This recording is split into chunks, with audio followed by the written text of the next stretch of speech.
par moment, ah oui, ça y est, j'ai compris, je mets ça dans un coin de ma tête, puis tu t'aperçois que un acte que tu as posé, ah ben ça va pas du tout, c'est pas en accord avec ce que tu as compris. Donc allez, on retravailler cette histoire-là. Ça fait du bien, hein, cette dimension de correction de comportement. Ouais. Je dis, mais je viens de lire ça cet après-midi. Attends. Et là, je vois que... Mais qu'est-ce que j'ai fait de l'inverse, ou bien les paroles sont pas justes. Et peut-être pas être pressé aussi, non? Ah oui. La patience. C'est vrai qu'il met beaucoup l'accent sur la patience. Oui. À plusieurs endroits. Que chaque transformation se fait étape par étape, que l'illumination vient petit à petit, une illumination après l'autre. Donc effectivement, il ne faut pas être pressé. Ouais. Et puis il faut développer la foi. C'est vrai que développer la foi sans douter,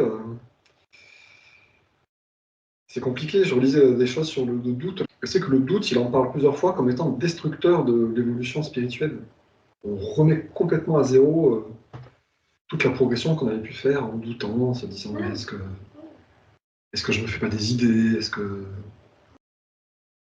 c'est vraiment le divin qui m'a parlé dans ma tête? Et il dit aussi qu'on s'en rend pas vraiment compte. Enfin, on s'autorise ces allées et venues, c'est d'être une girouette spirituelle sans se rendre compte du travail destructeur que ça va faire. Ouais. C'est tellement dommage. Donc effectivement, c'est bien de les relire, relire et d'essayer de voir tous les éléments pour se rendre compte, ah oui, là je continue à douter, ah mince, là je médite pas tous les jours, ah mince, là je fais pas appel au divin. Et au contraire, ah bah là, tiens, j'ai fait appel au divin, ah bah là, voilà, je me suis... Oui, en même temps, j'allais dire, ce qui est intéressant, c'est quand on se remet en question comme ça, c'est de s'apercevoir que on travaille aussi être gentil avec soi-même, s'aimer. Oui. Et puis s'encourager quand on y réussit. Voilà. Se dire, ah bah là, tiens, voilà. Intérieurement, ah, c'est bien, être le parent aimant de son enfant intérieur. Bah ouais. Ça, j'aime bien cette formule-là. C'est exactement ça, ouais. Et s'encourager, du coup, comme disait Hélène à un moment, là, je me suis rendu compte que je m'énervais plus alors que je m'énervais toujours dans la même situation. Là, ça a marché, quoi. Ah oui, on voit les petits pas. C'est plutôt bien. Ouais, pouvoir se pardonner aussi, non? Oui. Tout ce qu'on n'a pas été dans le juste, c'est pardonner. Mais tout en conscience, pas pour rendre la chose facile, mais... Oui, le pardon, c'est aussi un point essentiel. Offrir l'acceptation et la compréhension aux autres que nous-mêmes on aimerait recevoir, il faut commencer par se les donner, quoi. Eh oui. La compréhension et l'acceptation. Se dire, bah oui, je suis encore retombé dans l'ego à ce moment-là. Bon, bah ok. C'est pas grave, je continue à travailler. C'est vrai que c'est difficile de ne pas être aussi non plus dans une posture de je cherche à être parfait, quoi. Ouais. Parce qu'après, ça affaiblit beaucoup quand on se trouve dans le pas juste. Et puis, c'est difficile d'avancer comme ça. Oui, puis je sais pas, on peut se figer dans une espèce de posture de je me dois d'être parfait. Et donc, je suis stressé en essayant de faire semblant au lieu de chercher vraiment à me détendre dans la conscience divine. C'est ça. On est censé, comme il le dit, je crois, dans la lettre 8, l'intention de la conscience divine, c'est de libérer la création du stress. Ouais. Comme il le dit aussi, la nature de l'âme, c'est le rire. Et il parle aussi de la joie du royaume des cieux. Donc, quand on s'élève en conscience, on est censé jauger de la pertinence de notre chemin à ces critères-là. Est-ce que je suis joyeux? Est-ce que je suis déstressé? Est-ce que j'arrive à rire facilement de choses et d'autres? Ou est-ce qu'au contraire, je suis galbé, je m'auto-surveille, je m'impose des choses, je ne me pardonne pas mes erreurs? C'est deux choses très différentes, quoi. Le stress naît souvent, Marc, quand on est dépendant du regard des autres, quand on est trop dépendant. Et c'est là qui fait que l'état de perfection est très, très dépendante des autres. Et donc, on est dans une tension. Comment serons-nous reçus par les autres? Quel sera leur jugement? Qui dit Christ, si vous, comment dirais-je, je cite pas bien sûr, si vous êtes dépendant du regard des autres, c'est que forcément vous êtes dans l'attention. C'est clair, c'est clair. Oui, tout à fait. Maintenant, ça ne suffit pas de s'éloigner des autres. En fait, il faut donner juste valeur à chaque chose. Et les autres aussi. Pas aller dans une grotte pour éviter le regard des autres. Ça, c'est l'autre fausse route, quoi. Ouais. Il me semble. Eh oui. C'est ça qui est pas facile, hein? La juste place, hein? Rester ensemble, mais impeccable à ses propres yeux. Ça me rappelle Castaneda qui disait ça. En fait, établir ces critères Ouais. avec la réalité. Et c'est ça que les lettres nous aident énormément, énormément. Ouais. Mais c'est pas facile, hein. C'est surtout quand c'est surprenant, quand on a des situations dont on ne s'attend pas. Comment faire pour ne pas être impacté et rester centré, quoi. Voilà. Ben, qu'est-ce qu'il dit, le Christ, dans ses lettres? Il dit d'aller dans sa grotte, enfin, et puis d'écouter aussi, d'écouter ce que l'autre a à dire, de l'accueillir, évidemment, de pas juger. Et vite fait, notre ego, il revient là, au galop. C'est là qu'il faut être conscient.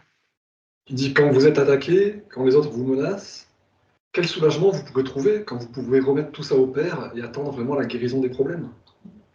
Quel soulagement vous trouverez quand vous remettrez toute votre tristesse au Père et vous lui demanderez d'apporter la vraie solution? C'est tellement simple qu'on n'y pense pas, hein, mais oui, parce qu'on dans est toute situation, quoi qu'il se passe, demandez l'aide du Père. Voilà. Et particulièrement quand ça va mal. Pour pas laisser les mots se réactiver. Quoi. Quand j'ai mal, quand je suis inquiet, quand les autres m'agressent, quand je ne sais pas quoi faire, quand quelqu'un me coupe la route ou quand quelqu'un m'insulte, je demande à Dieu.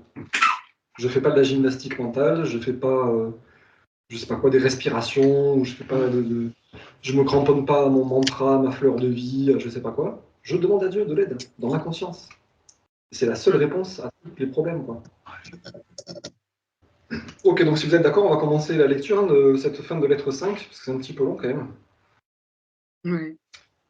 Donc pour rappel, dans le passage d'avant, il nous avait parlé des impulsions primaires, qui sont la vraie nature de la réalité, que ces impulsions primaires sont à l'œuvre dans la matière, dans la conscience des êtres créés, que tout est de la conscience rendue visible. Et donc là, il va parler un petit peu du problème des problèmes dus à l'ego, qui sont une conséquence des impulsions d'attraction-rejet dans la personnalité. Et enfin, il va expliquer comment s'en sortir, voilà, comment se sortir de ces problèmes de l'ego. Donc c'est une partie particulièrement précieuse de l'enseignement. Hein. Donc allons-y, c'est le paragraphe 68. C'est arrivé à ce point que vous devez devenir pleinement conscient de la signification de l'impulsion. Vous pensez peut-être que cela semble être une forme de créativité bien nébuleuse. Mais si vous réfléchissez pendant un moment, vous réaliserez finalement qu'aucun humain, animal, insecte ou même plante n'entreprend d'activité dans la dimension matérielle sans une coercition intérieure de la conscience, ce qui est une impulsion, une coercition intérieure de la conscience. Cela peut être de tourner son visage vers le soleil, courir, manger, travailler, dormir, faire des courses, avoir un bébé. Toujours, l'impulsion précède l'activité, même le battement d'une paupière. De plus, il n'y a aucune impulsion poussant à une activité qui ne soit pas dirigée vers un but. Les plantes tournent leurs feuilles pour capter les rayons du soleil afin de croître. Les gens courent pour être en forme. mangent pour satisfaire leur faim, travaillent pour gagner un salaire, dorment pour échapper aux tensions et pour recharger leurs énergies. Ils vont faire des courses pour acheter de la nourriture. Tout est dirigé vers la survie et le confort personnel. C'est pourquoi les impulsions sont la réalité derrière et dans toute création. Si toute la matière devait retourner à sa forme originelle de particules électriques, les impulsions universelles demeureraient intactes. Et elles donneraient finalement forme à une autre création. Les impulsions sont éternelles. Cependant, les particules électriques dans la matière vivante sont là aujourd'hui et auront disparu demain. Mais l'âme continue sa route. Vous pensez avec des impulsions électriques dans le cerveau. Vous ressentez avec des impulsions magnétiques dans votre système nerveux. Elles centrent et relient les impulsions électriques en un tout uni. Sans l'attraction magnétique dans votre système, vous seriez complètement fonceur et pas du tout connaisseur. Maintenant, le moment est venu pour vous. Maintenant, le moment est venu de vous ramener à mes expériences dans le désert, que je vous ai décrites dans la lettre 1. Vous vous rappelez peut-être que lorsque je me rendis au fleuve du Jourdain pour être baptisé par Jean, j'étais un rebelle, je m'opposais à l'enseignement des Juifs, qui affirmait que Jéhovah punissait les hommes pour leurs péchés. Intuitivement, je sentais que c'était un concept faux et cruel, et je le rejetais. Après que la vérité concernant la création me fut montrée, je ne pouvais pas comprendre pourquoi la conscience parfaite n'avait pas créé des êtres parfaits, faits à l'image de leur créateur, amour intelligent. J'ai demandé au Créateur, la conscience universelle, pourquoi l'humanité endurait tant de souffrances et de maux. Il m'a alors été montré très clairement que tous les problèmes que vivaient les gens naissaient du point central du moi, que la science appelle maintenant l'ego. Il se manifestait dans la personnalité comme un besoin impérieux de défendre le moi contre la critique ou l'attaque émotionnelle physique, et un besoin impérieux similaire d'écarter les autres pour arriver premier dans la course de la vie. Il se manifestait aussi dans la personnalité comme un besoin impérieux de prendre tout ce qui était le meilleur pour le moi, en dépit de l'opposition des autres, et un besoin impérieux similaire de s'accrocher aux possessions personnelles, qu'elles soient parents, amis, biens ou accomplissements matériels, en dépit de toute opposition. Il m'a été aussi donné de comprendre que sans ces deux impulsions de l'être créateur, fondamentales, éternelles, immuables, il n'y aurait aucune création. Ceci est le secret de la création et le secret de l'être et de l'existence et de l'être individuel. C'est une description psychologico-énergétique de la création et de la conscience. Il y a ces deux grandes impulsions d'attraction-rejet, de mouvement, qui ont créé la matière, qui ont créé tout ce qui est manifesté, la conscience du jeu, dont il disait que c'est la conscience de la vie elle-même. Donc il nous dit, voilà, on ressent avec des impulsions magnétiques, on pense avec des impulsions électriques. Le magnétisme permet de contenir l'impulsion électrique dans un tout uni. Et donc le Christ, une fois qu'il a compris, qu'il a perçu tout ça, il se dit, mais pourquoi l'homme souffre? Pourquoi il n'y a pas que des êtres parfaits qui expérimentent une vie parfaite? Et donc on lui montre que tout vient du point central de la personnalité, parce que ce point central de la personnalité est exclusivement gouverné par ces impulsions d'attraction-rejet. Bien que toute la création provienne des impulsions primaires, c'est le fait que les impulsions primaires soient dominantes dans l'ego et dans la conscience de l'individu qui crée des problèmes. Parce qu'à côté de ça, on a bien appris, enfin moi je me souviens qu'on a besoin de l'ego pour s'individuer. Oui. Donc il y a un balancement qui est... C'est là le truc. Et oui, c'est subtil. Tu te laisses marcher sur les pieds, t'es pas respecté, mais en même temps, faut pas trop aller dans le jardin du voisin. Mais tu as besoin d'être respecté. Quand même. Eh ben oui, alors voilà. Pour moi, le hiatus, il est là. Mais c'est exactement ça le problème. Il nous dit, voilà, tous les problèmes des gens viennent de leur point central du moi. Mhm. Un besoin impérieux de se défendre, d'écarter les autres pour arriver le premier. Un besoin de prendre tout ce qui est le meilleur pour moi en dépit de l'opposition. Un besoin de s'accrocher aux possessions en dépit de l'opposition. Mais il m'a aussi été donné de comprendre que sans ces deux impulsions de l'être créateur fondamentales, il n'y aurait aucune création. Voilà, voilà. Donc on s'est Alors peut-être, comme dit Marcella, le dire avec le sourire, avec une certaine distanciation. Et parfois, quand tu te prends des trucs un peu violents, oula. apparemment, il me semble que la solution à ce problème, on va le voir, hein, qui va nous aussi raconter ça dans la suite, là. Mais c'est que ces deux impulsions, elles travaillent indépendamment dans la matière, Ah ouais. et dans la réunion de la conscience divine. En fait, les deux impulsions étaient en équilibre dans la conscience universelle. Elles se sont séparées au moment du Big Bang pour manifester la création. Elles se réunissent dans la conscience divine. La conscience divine, c'est Dieu manifesté qui est actif. Et notre âme vient de la conscience divine. Et du coup, c'est la conjonction de intelligence et amour. Là, les deux impulsions travaillent conjointement. Et donc, on se défend, mais avec amour. Voilà. C'est-à-dire, on a conscience de tout le reste, et on va pas juste se défendre, l'impulsion de possession, quoi, ou de rejet. Voilà, je rejette sans considération pour le reste. Il y a aussi cette conscience de l'unité fondamentale, donc la prise en compte du bien-être des autres. Donc je me défends, mais en préservant le bien-être de tout le reste. Oui, mais il y a le grand tout. Il y a moi, il y a le grand tout. Pour l'instant, notre conscience est dominée par l'ego, qui est juste dominé par ces impulsions indépendantes qui œuvrent au niveau de la matière. Mais ces deux impulsions sont indispensables pour créer les choses. À nous de savoir bien À nous de monter nos fréquences de conscience pour surmonter ces impulsions primaires, quoi. Parce que c'est vrai que ça peut paraître ambivalent. Oui. C'est-à-dire que ces impulsions créent les problèmes dans l'ego, enfin à travers l'ego, mais en même temps elles sont indispensables. Comment on peut s'en sortir?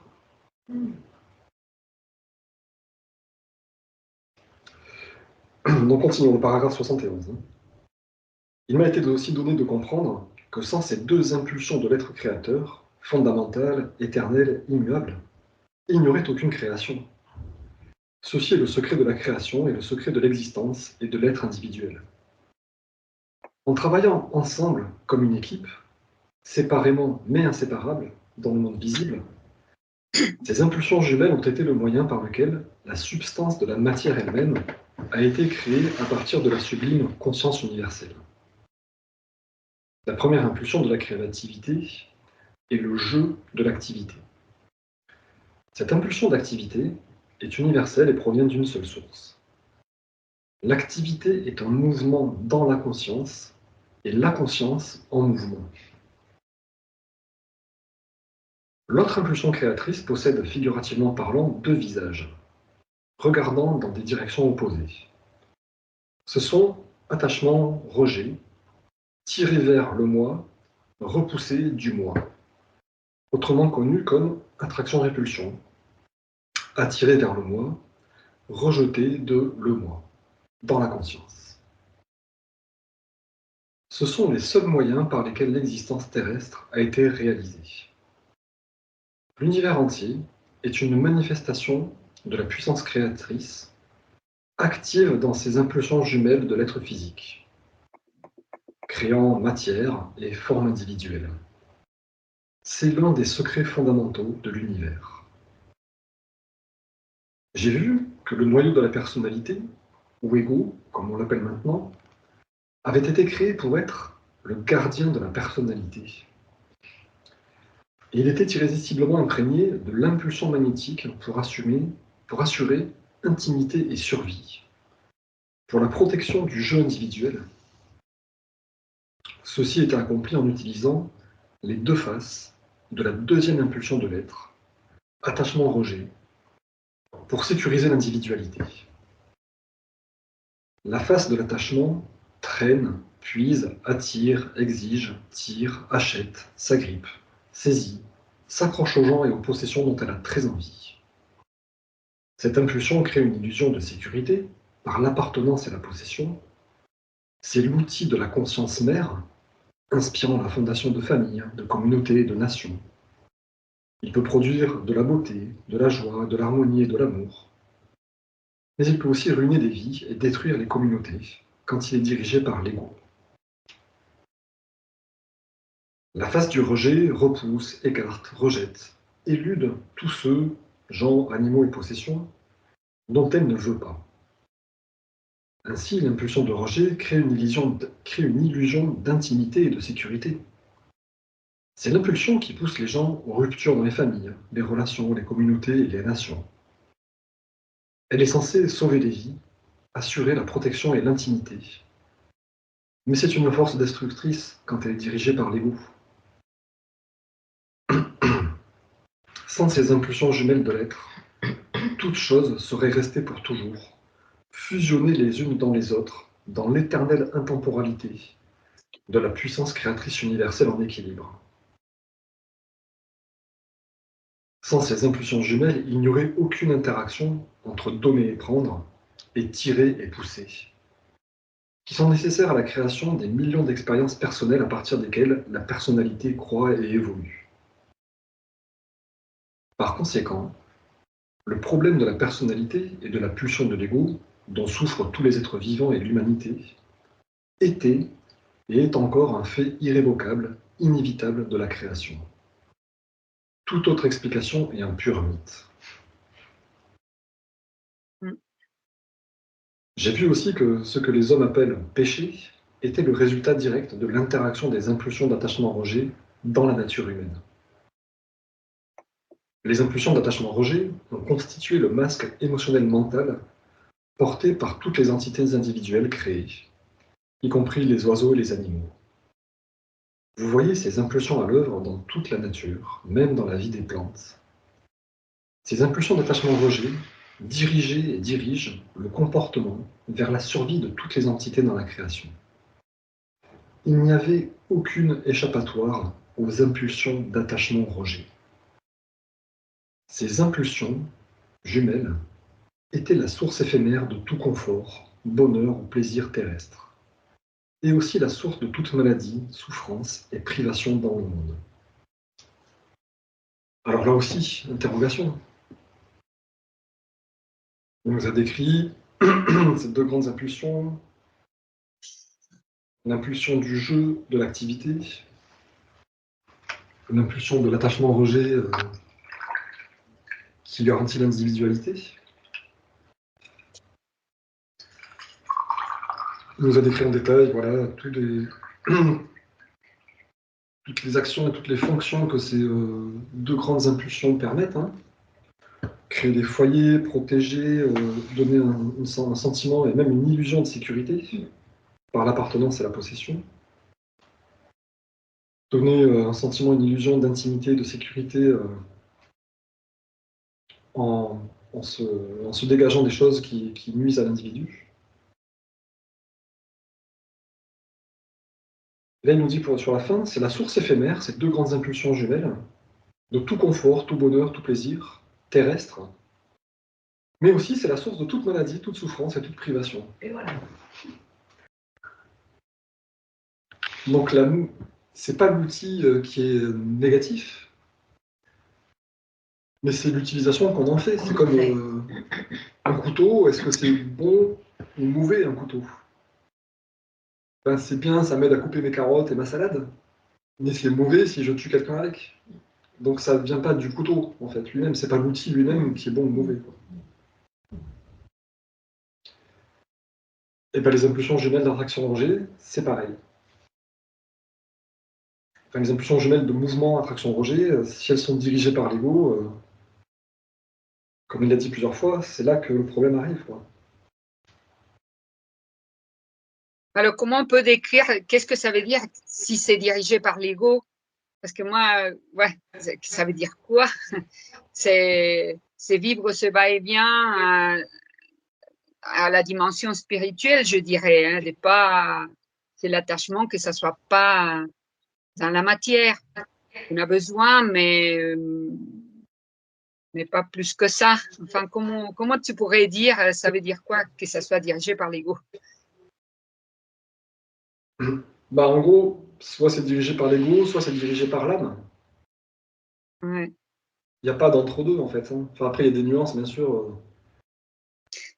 Mais comme il dit dans la lettre 1, hein, vous n'avez pas encore appris à canaliser vos impulsions créatrices pour créer dans des canaux spirituels plutôt que des canaux égoïques.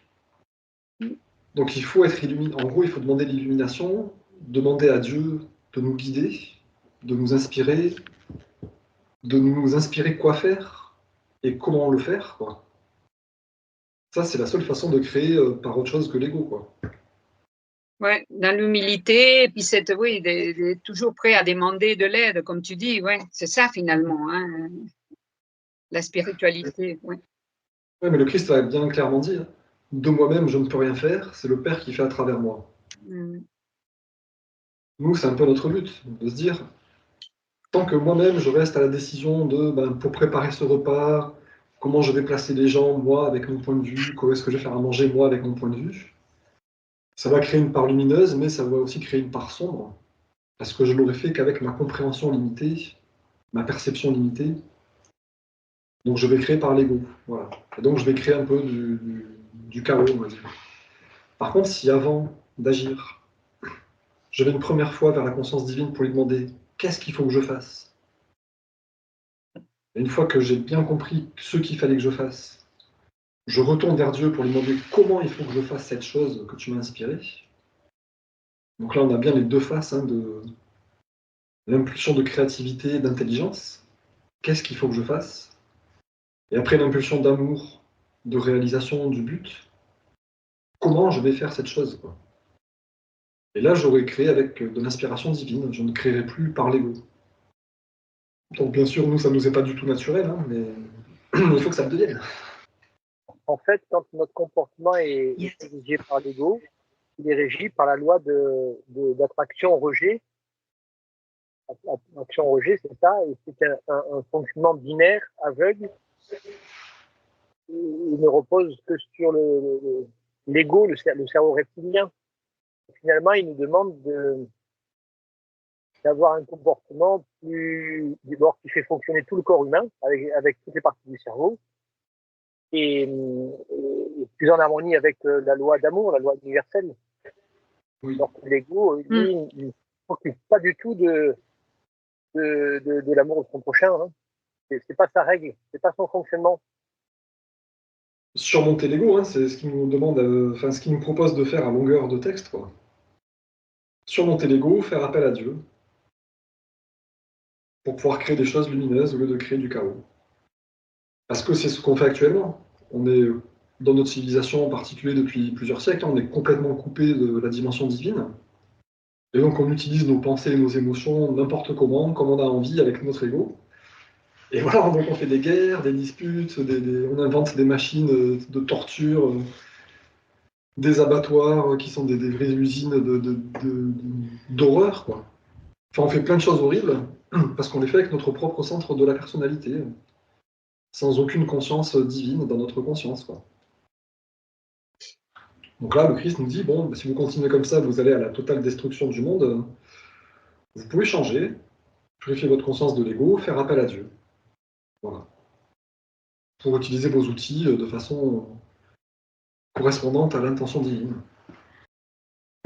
Je me suis rendu compte depuis quelque temps, c'est rare, hein, mais c'est la rareté qui m'a interpellée.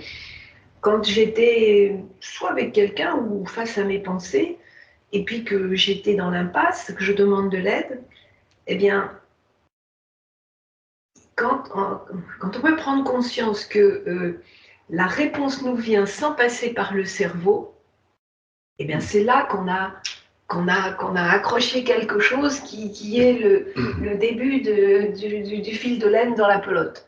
Et une fraction de seconde après, je me dis, tiens, mais d'où me vient cette phrase ou comment qu'est-ce que c'est excusez-moi de bégayer, mais on s'aperçoit que ça ne passe pas par notre mental, que ça nous vient par une autre source. Et je pense que Là est le truc. Le chemin. Ouais, c'est mal exprimé, mais Ah oui, je suis d'accord. Moi, j'ai observe. eu plusieurs vécus et c'est exactement ça. On ne peut pas expliquer. Ça vient Ouais, d'ailleurs. ouais, c'est très troublant, mais c'est Ouais, magique. ouais. Mais Mais voilà, ça comment on se rend disponible à ça? Parce que quand on l'a déjà vécu une ou deux fois, c'est très fort. Et bien, quand je me trouve face à une pensée qui va pas, ou que j'ai le moral qui descend dans les chaussettes, parce que des fois ça m'arrive au long d'une journée, et ben, en effet, je me tourne vers Père-Mère, et c'est super jouissif, confortant, je ne sais pas quel mot, de dire, mais d'où me vient cette phrase? C'est pas moi qui l'ai dite. ça vient pas de moi. Bon, on peut en parler là parce qu'on est entre nous, mais c'est difficile à dire parce que Annie. Ça vient par inspiration. Hein. Oui, complètement. C'est ça, quand on est artiste comme toi, en plus, on sent ce truc-là, que des fois, il se passe, on écrit un truc, ou on fait un truc, on sent que ça sort d'autre chose que de notre petite tête. Quoi. Alors appelons ça un moment de grâce, c'est fugace, mais c'est une ça. grâce. Et alors, on est tellement bien, tellement on sent l'alignement. Et en fait, Ouais, c'est un on est moment de censé grâce. C'est exactement vivre comme ça tout le temps, quoi. Ça fait bizarre hein, de se dire, là, on utilise des mots un peu grandiloquents pour se dire oh, j'étais touché par la grâce, c'est un moment unique. Mais non, c'est comme ça qu'il faut vivre en fait. Donc il faut essayer de banaliser l'expérience en disant c'est normal, j'ai réussi une fois à faire ce truc-là dans une semaine, il faut que je le fasse à chaque moment de chaque jour. Ah oui, mais en même temps, t'as quand même le sentiment d'un cadeau. Moi, même à un moment donné, j'ai presque eu les larmes aux yeux parce que c'était presque émouvant, tu vois, quand j'ai commencé à découvrir ce truc-là. Tiens, c'est nouveau ça. Et merci. Et tu as ressenti ce sentiment indescriptible. Une plénitude, il y a pas de mots. Les mots terrestres sont pauvres pour décrire ce genre de ressenti, de Mais c'est vécu. agréable, on se sent libre, on se ouais, sent joyeux, léger, légèreté. léger. On est bête. Hein. Ouais. Un truc aussi de l'innocence de l'enfance, tu sais. Absolument. Où ça sort tout seul et c'est Mm, bien. mm, mm. Il n'y a plus de jugement, il n'y a pas de... Ah, ouais. On est surpris par ce qui sort. Ah Quoi. oui. Ah, c'est cadeau. Hein.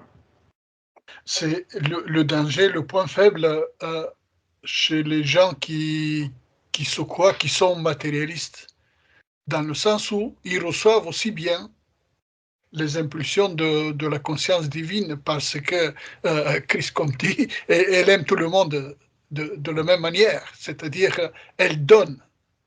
Mais le matérialiste, dans un cas pareil, il dira ben, c'est le produit de mon cerveau. Parce que Oui, à part son cerveau, il n'y a rien. Il n'y a que de la je le matière. vis quotidiennement. Et c'est ça le piège, Oui. parce que en ce moment-là, il ne fait que gonfler son ego. C'est-à-dire, mon cerveau est le meilleur du cerveau du voisin, etc. Et ça, c'est un piège terrible, ouais, qui amène vers des souffrances. Pas que les personnes, mais le monde entier, hein, l'humanité entière. Donc je reprends un petit peu la fin. Là. Les impulsions d'attachement-rejet ont constitué le masque émotionnel mental porté par toutes les entités individuelles créées, y compris les oiseaux et les animaux. Vous voyez ces impulsions à l'œuvre dans toute la nature et même dans la vie des plantes. Les impulsions d'attachement-rejet dirigeaient et dirigent le comportement vers la survie de toutes les entités dans la création. Il n'y avait aucune échappatoire aux impulsions d'attachement-rejet. Ces impulsions jumelles étaient la source éphémère de tout confort, bonheur ou plaisir terrestre, et aussi la source de toute maladie, souffrance et privation dans le monde. Cependant, ajoutée à celle-ci, transcendante, sous-jacente et interpénétrant tout, était et est la vie, née de l'explosion de la conscience universelle, qui est la fondation et la source même de la conscience terrestre. Par conséquent, comme la conscience permère est créatrice, de même la pensée de l'homme est créatrice. Car pensée et sentiment humain sont tous deux l'exercice et l'union des outils jumeaux de la conscience permère. Par conséquent, ces impulsions d'attachement-rejet dans la personnalité individuelle deviennent aussi hautement créatrices en ce qu'elles déterminent et rendent visibles les formes de conscience des choses désirées et des choses rejetées. C'est le deuxième secret fondamental de l'univers. J'ai vu que le péché était un concept artificiel opportunément inventé par les hommes pour décrire toute activité humaine causant de la souffrance à autrui. À cause de leur tendance naturelle à prendre à d'autres personnes et à les rejeter brutalement afin d'obtenir ce qu'ils voulaient de la vie, il était inévitable que tous les êtres humains, à un moment ou à un autre, causent à d'autres êtres humains une certaine forme de détresse ou de souffrance. Cette propension humaine à blesser autrui ne constituait en aucune façon une offense à la conscience universelle, Dieu, comme l'affirmaient les religions juives et chrétiennes, car seule l'humanité a compris la signification du mot péché. Car seule l'humanité, et toute création soumise à l'humanité, connaîtrait jamais la douleur, la privation et la misère causées par les deux impulsions fondamentales de l'individualité, l'attachement-rejet active dans la personnalité humaine. L'impulsion intrinsèque de l'homme de protéger sa propre individualité lui avait fait établir des règles et des lois pour la société humaine. La puissance créatrice universelle, l'amour, n'avait absolument rien à voir avec l'établissement de restrictions, de limitations, de lois et de jugements humains. J'ai vu aussi que la puissance créatrice permère, la vie, s'écoulait continuellement à travers tout l'univers. Et c'était la vie dans mon esprit, utilisant les impulsions jumelles de pensée et de sentiment. Ainsi, chaque pensée et sentiment imparfait, puissant, pouvait déranger et changer le modèle de conscience des choses créées. À l'inverse, ma pensée, une fois entièrement purifiée des impulsions jumelles de l'ego, et entièrement réceptive à l'intelligence amour de la puissance créatrice permère, réintroduirait l'état de parfait amour intelligent. Par conséquent, une situation qui avait été rendue précédemment imparfaite en conséquence d'une pensée imparfaite pouvait être rétablie dans un état de complétude en changeant les attitudes et pensées de l'ego en celles de l'amour inconditionnel. Mon esprit était un outil de tout le processus créateur provenant de l'universel. Donc ce passage est vraiment un passage critique. L'explication du pourquoi les impulsions jumelles peuvent créer du bonheur, du confort, du plaisir, ou alors créer de la maladie, de la souffrance et de la privation. L'explication du pourquoi l'amour universel a pu créer des êtres imparfaits qui expérimentent la maladie et la guerre. Et la réponse à que faire quand je suis agressé par les autres. Donc dans le paragraphe 76, il nous a dit qu'il voilà, y a les impulsions jumelles. Et cependant, ajouté à celle-ci, il y a la vie, qui est née de l'explosion de la conscience universelle, qui est la fondation même de la source, et la source de l'être, de la conscience terrestre. Et que cette conscience de vie, cette conscience permère, elle est active dans la conscience de l'homme. Et même la pensée et le sentiment humain sont l'exercice et l'union des outils jumeaux dans la conscience permère. Donc c'est vrai que c'est un petit peu, c'est pas très, ça pourrait être dit plus clairement quand même. Mais il y a ces impulsions jumelles qui sont à l'œuvre dans la matière, qui sont à l'œuvre dans l'ego, qui travaillent conjointement, mais elles se réunissent aussi dans l'équilibre de la conscience universelle en conscience permère, en conscience divine. Et c'est la conscience de la vie, en fait. Donc c'est comme s'il y avait deux plans, enfin deux instances différentes. L'instance des impulsions primaires, qui créent conjointement la matière, au niveau matériel et au niveau de l'ego. et après l'instance divine de ces impulsions primaires, qui sont bien réunies conjointement dans l'intention divine de la création, avec les belles impulsions d'amour, d'abondance, de croissance, de protection, de guérison. Et c'est cette conscience de la vie qui, comment dire, qui propulse notre conscience humaine, enfin notre psyché, on va dire, et qui propulse notre âme. Et nous, malheureusement, la conscience de l'ego, à cause de la culture, de l'habitude, de milliers d'années d'erreurs, a complètement dominé la conscience de la psyché. Et donc, on ne perçoit plus la conscience de vie. On est très peu conscient de cette conscience de vie qu'il y a derrière, en fait. Mais par contre, comme il le dit bien, la conscience de vie, la conscience puissance créatrice père-mère, s'écoule continuellement à travers tout l'univers. Et c'était la vie dans mon esprit qui utilisait les impulsions jumelles de pensée et de sentiment.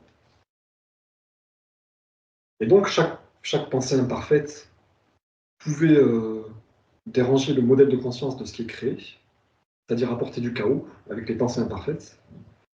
Et par contre, une fois que ma pensée est entièrement purifiée de la conscience de l'ego, et entièrement réceptive à la conscience divine de l'intelligence amour de la puissance créatrice, cette pensée parfaite peut réintroduire l'état parfait de parfait amour intelligent dans la création. Donc effectivement, quand quelqu'un m'agresse avec ses insultes ou son comportement, si j'arrive à faire vibrer ma conscience humaine ou ma psyché au niveau divin, je vais canaliser cette conscience divine pure d'amour et d'intelligence, et je vais pouvoir manifester une conséquence parfaite qui va réintroduire l'état d'harmonie parfait dans ce conflit naissant.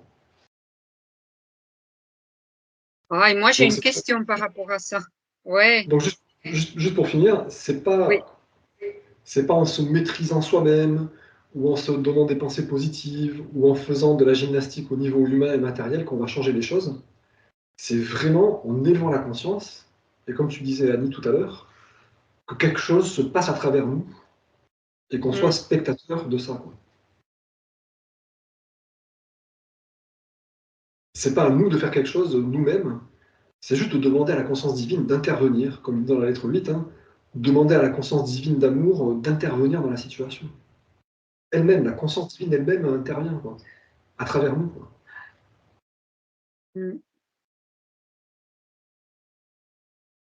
On induit quelque chose, et si on est bien en conscience, on reçoit, on voit qu'il se passe quelque chose. Et on demande voilà, quelque chose de plus grand que nous d'intervenir. C'est là qu'on voit que les pensées sont très créatrices. Oui. C'est indéniable. Et puis on voit que la foi est importante, la pratique est importante, la méditation, la prière. Moi, ce que je voulais dire, c'est que oui, sur ma Grèce, donc oui, bien sûr, j'ai cette responsabilité d'exprimer la conscience universelle. Donc là, il n'y a pas de problème. Mais moi, par rapport à des choses que je vis personnellement, et si les autres me montrent que moi, j'ai causé de la souffrance, moi, alors là, je peux dire, bon, ben, l'autre, il ne me parle plus, parce que moi, c'est plutôt ça que je vis. Donc, les gens qui s'éloignent de moi parce que je suis trop, j'accompagne pas trop la souffrance des autres. Je vais toujours dire, il faut être fort, il faut, voilà. Et donc, moi, c'est là la question. Qu'est-ce qu'on fait? Est-ce que les autres devraient dire, ah, elle est un peu agressive, je l'accepte comme elle est? Ou je vais dire, si on sait. Alors, j'essaie d'être clair. Si moi, on m'agresse et que moi, j'ai dit, bon, je développe l'amour, et l'autre, il ne se rend pas compte de ce qu'elle fait. Et moi, les gens, là, s'éloignent de moi et ça me fait me rendre compte de mon attitude. Sinon, moi, je ne me rends pas compte. Et je ne sais pas si c'est assez clair. Non, mais enfin, le truc, c'est que quelle que soit la situation, j'ai pris l'agression comme un exemple, mais toutes les autres situations de toute la vie, c'est le chemin le plus haut, c'est ce chemin-là de demander à la conscience divine. Quoi qu'il se passe. Qu'on te critique, qu'on te fasse de la peine, quand je ne sais pas ce que tu es en train de me dire exactement, mais quelle que soit la situation, positive ou négative, hein, parce que ça pourrait être aussi ah ben on m'a mis sur un piédestal, tout le monde me louange et tout le monde me dit t'es un super génie de la trompette ou de la peinture ou de je sais pas quoi, et tout le monde va commencer à me flatter, à me faire gonfler mon ego. Et là, il va peut-être falloir que je fasse appel à la conscience divine pour pas choper la grosse tête et me prendre pour un caïd, quoi. Et du coup, devenir hyper arrogant et hyper infatué en me disant bah, tout m'est dû, je suis un gourou, c'est parti, hop hop hop. Donc, quelle que soit la situation, hein, ne vous posez Ouais. pas la question.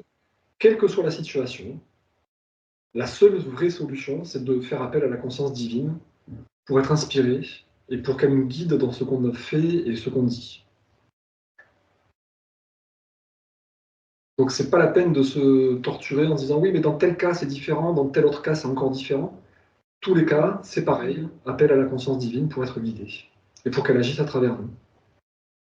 Oui, oui, donc je veux dire, mais donc par rapport aux autres, dans le rapport aux autres, c'est soit on se sent agressé, soit on m'a fait comprendre que j'ai agressé ou que j'ai fait souffrir. Donc il y a rien à faire. C'est comme je sens souvent, bon, ben, Dieu voit. Et moi, voilà, je vois que j'étais et j'ai rien à faire par rapport aux autres. D'aller chercher les gens et dire demander pardon ou voilà, c'est ça ma question. Mais je sais pas, il faut que tu pries. Tu vois, Marcella, dans chaque situation, ça va être différent. Il n'y a pas une réponse pour toutes les situations. ouais, Peut-être une situation, ça sera bien que tu t'excuses, parce qu'effectivement, tu t'es pas rendu compte. Oh, j'ai fait du mal, ben, je m'excuse, je suis désolé, je ne me suis pas rendu compte. Dans d'autres situations, tu vas dire, cette personne est vraiment casse-pied, se plaint en permanence, il faut que je m'éloigne de cette personne. Ou alors, ben, cette personne se plaint parce qu'elle a un gros problème, et donc je ferais mieux peut-être de la faire parler et d'écouter ses problèmes, parce qu'elle se plaint à moi, mais c'est pas vraiment de moi qu'elle se plaint, c'est de son manque d'argent, ou je sais pas quoi d'autre. Donc encore une fois, il n'y a pas une réponse définitive pour toutes les situations, hein. Des fois, il faudra s'excuser, des fois, il faudra couper la relation, des fois, il faudra conseiller à la personne d'aller faire une thérapie, des fois, il faudra l'amener manger une glace avec soi pour rigoler, lui changer les idées. Je sais pas. Tu vois. demander de l'aide pour ouais. Et c'est pour ça, là, on ne peut pas créer nous-mêmes les réponses adéquates et parfaites. Il faut absolument demander de l'aide pour être inspiré, pour savoir quoi faire. Ouais.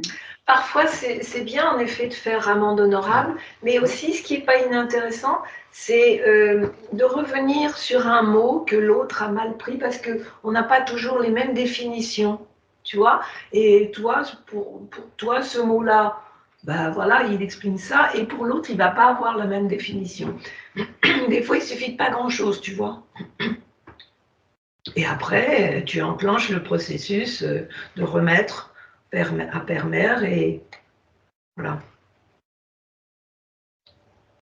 Tu sais, c'est un peu comme une aventure, en fait. On se lance dans une démarche où on ne connaît pas le chemin ni la fin. On se dit, bah, allez, je vais demander l'inspiration et puis je me lance. Des fois, on croit bien faire et puis on tombe à côté. Mais tu vois, dans cette démarche de demander à être guidé par Dieu, c'est un peu comme une aventure quand on est petit, quand on part bah, dans une portion du jardin qu'on ne connaît pas, ou dans je sais pas quoi, le voisinage qu'on ne connaît pas, bah, on va voir, on va découvrir, et puis on verra bien, quoi.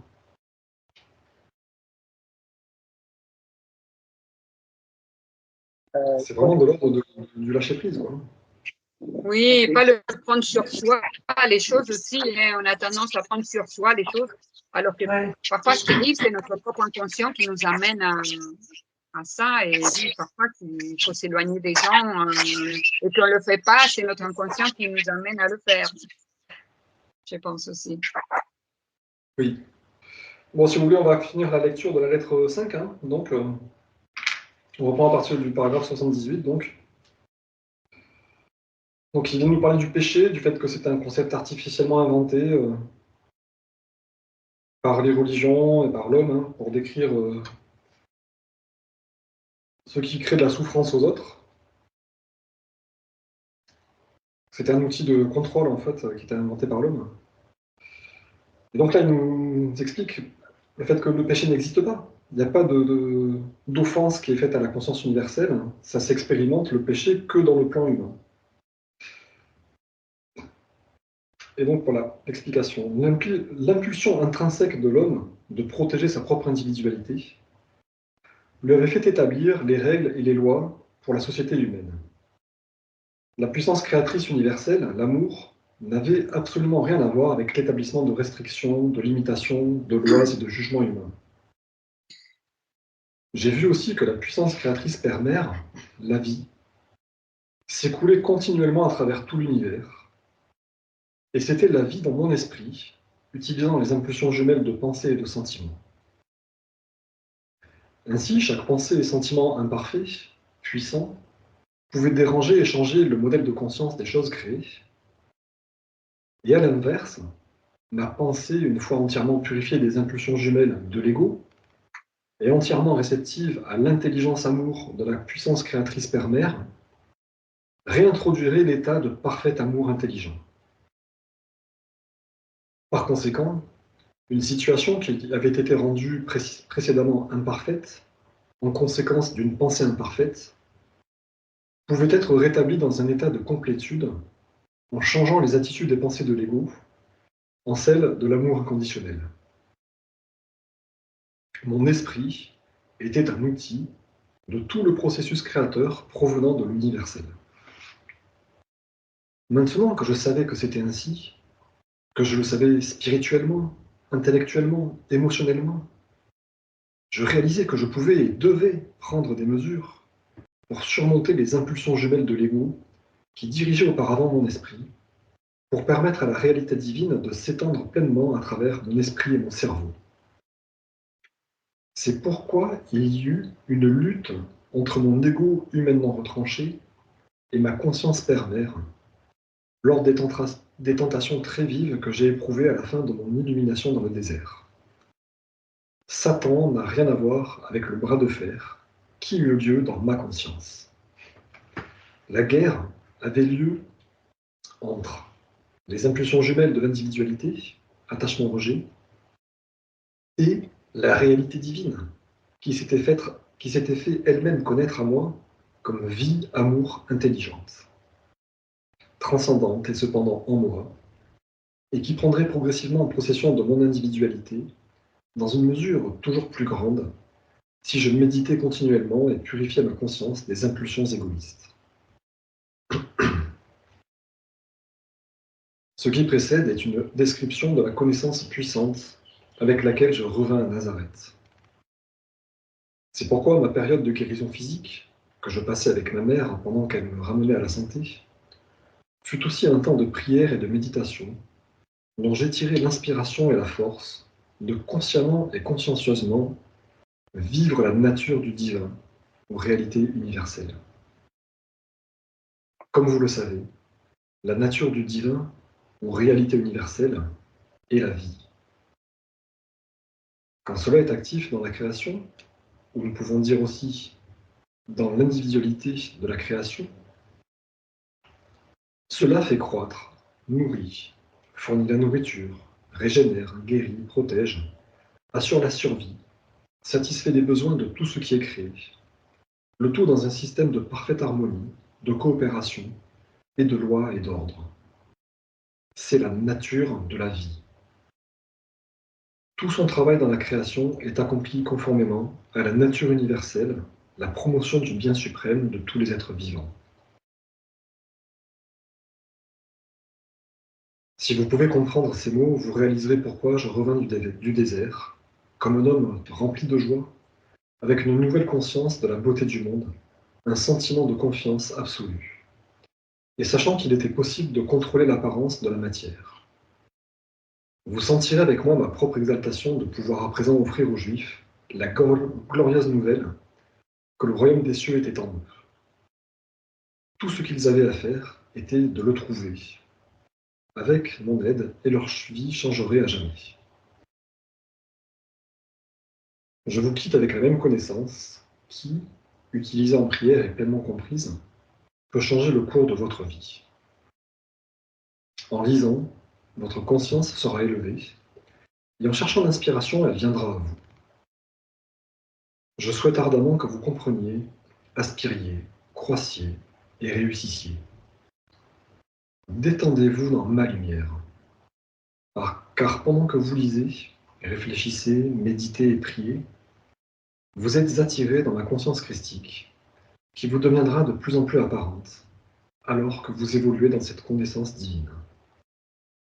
Mon amour et ma foi, en votre sagesse croissante, vous enveloppent.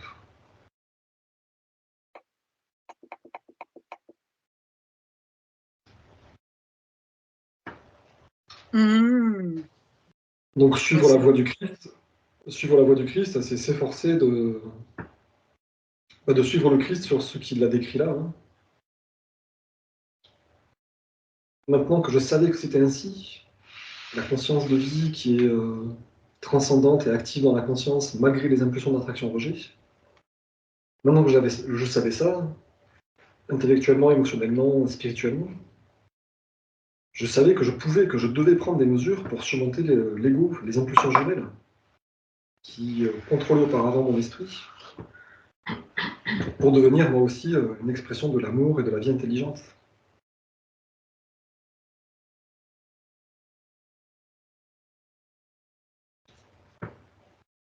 Tout le travail est là, quoi. Enfin, tout le chemin est là, en fait.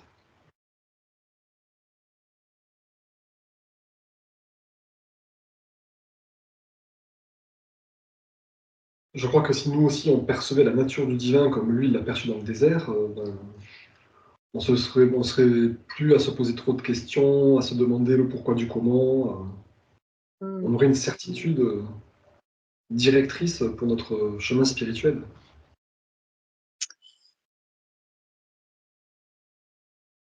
Moi, j'aime bien cette phrase quand il dit, mais parce que j'imagine la découverte qu'il a eue et cette immensité de joie qu'il a dû ressentir quand il a compris tout cela.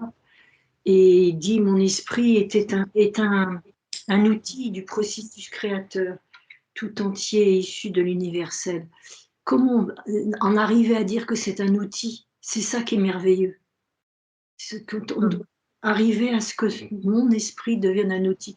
Nous, enfin, moi, je me dis, mais c'est tellement... on m'a tellement dit qu'on ne pouvait pas...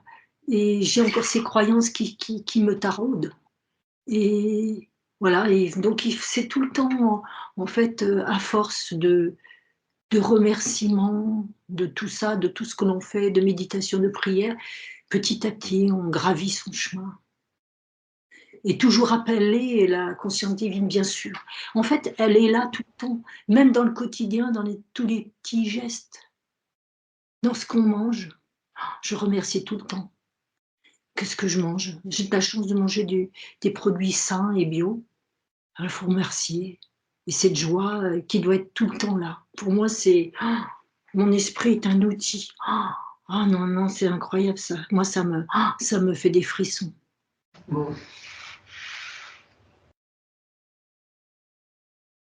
Et oui, c'est magnifique. Hein. Ça change de la course pour être le premier dans la vie, comme il disait à propos des impulsions jumelles, quoi. On n'est plus en train de se dire je vais être le plus riche, le plus beau, le plus fort, le plus admiré, le plus je sais pas quoi. On dit je vais être humblement un outil de l'universel. En fait, toutes ces lettres sont une succession de révélations.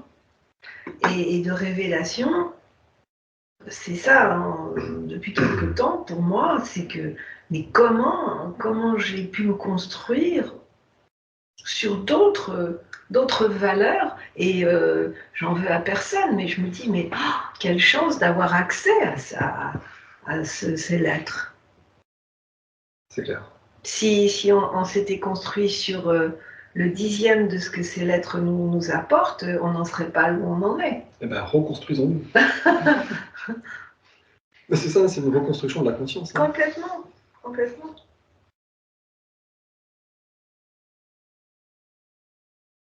Et il ne faut pas se décourager si notre nature a plutôt encore tendance à aller rechercher des vieux préceptes, parce qu'on est construit là-dessus, accorde-toi, Annie, voilà. Mais se souvenir qu'il y a il y a l'énergie universelle, il y a Père-Mère, et Du coup, prendre conscience que c'est pas facile à cause de ça, quoi. oui, On sait qu'on a oui, eu s'accorder. une trajectoire inertielle de plusieurs dizaines d'années où on était là-dedans. Et putain, il faut cambrer les reins pour corriger la trajectoire, c'est beaucoup, quoi. Le nombre de fois où enfant, j'ai entendu de la part d'adultes, mais défends-toi. Alors que ce n'était pas du tout l'expression Tout le blabla, adéquate. tout le blabla du arriver le premier dans la course à la vie. Oui, oui, oui. Mais c'est toujours difficile quand on aborde quelqu'un, on voit toujours le réel, on voit pas ce qui est derrière. Et ça, il faut vraiment avoir cette conscience-là déjà d'arrêter le mental, quoi. Il est tout le temps présent, en fait. Il vient comme un réflexe. Et c'est ça qui est dur à changer.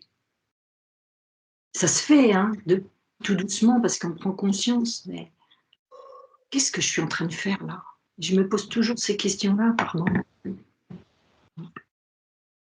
Et en même temps, quand j'ai en face de moi quelqu'un que je sens et j'entends dans la souffrance de par son discours, je me permets tout doucement d'avancer à petits pas en lui disant, mais tu sais que si tu changes ta pensée, tu peux aller mieux. Ah bon? Et des fois ça marche, hein. Les gens souffrent quand même à des petits pas de fourmis, mais ça vient, ça vient.